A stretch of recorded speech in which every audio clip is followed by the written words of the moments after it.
मध्य प्रदेश के देवास चले आइए, यहाँ भी मंजर वैसा ही है। कृषि उपज मंडी प्रांगण में एमपी एग्रो गोदाम में यूरिया बंट रहा है।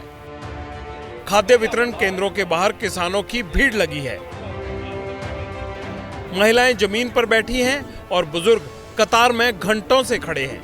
हालात बेकाबू न हो जाएं, इसलिए पुलिस भी तैनात है।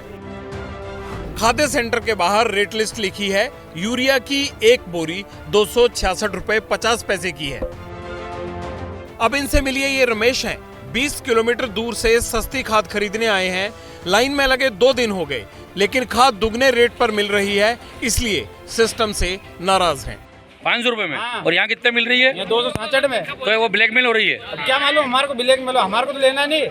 वही बात है, हम तो लेंगे 500 में भी देगा तो हम उड़ाएंगे कि क्या करेंगे सर? अब ये 3-3 दिन से लाइन में खड़े, यहाँ नहीं मिलेगा तो फिर क्या करेंगे? ब्लैकमेल लेंगे।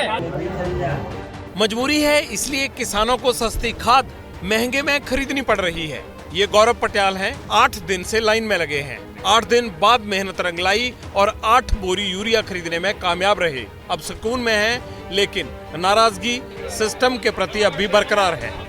5 बोरी मिली, 8 दिनों का जाता था। 5 बोरी लेकर आया कल। 5 बोरी कितने दिन हो गए? 8 दिनों का जाता था। किसानों को कई बार तो सिर्फ टोकन के लिए 4 से 5 दिन का इंतजार करना पड़ता है। इन लोगों को चिंता इस बात की है कि अगर 8 दिनों के अंदर गेहूं की बिजाई नहीं कर पाए तो फसल आना मुश्किल हो जाएगा। एमपी खाद में हाँ, अच्छा, उसके ऊपर प्रधानमंत्री जी का फोटो लगा हुआ है। अब हटा दिया गया है। अब क्या पता, खाद ही नहीं, अब तो खाद ही नहीं एमपी के। इधर किसान मारे फिर रहे हैं तो उधर सिस्टम की नाक के नीचे यूरिया का अवैध गोरखधंधा भी चल रहा है। तस्वीरें छतरपुर की हैं।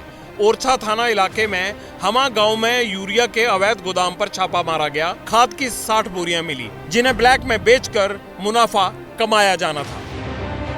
सतत रूप से जिले के किसानों को यूरिया खाद की किल्लत का सामना करना पड़ रहा है। इसी परिप्रेक्ष्य में आज एक सूचना प्राप्त हुई कि किसी के द्वारा अवैध खाद का भंडारण किया गया है। सीएम, डीएम और कलेक्टर को आंखें खोलकर ये रिपोर्ट देखनी चाहिए। चुनावी सीजन में सब बिजी हैं और किसान लाचार। यूरिया नहीं मिला, फसल बर्बाद हो जाएगी, फिर वो खाएगा क्या और देश को खिलाएगा क्या?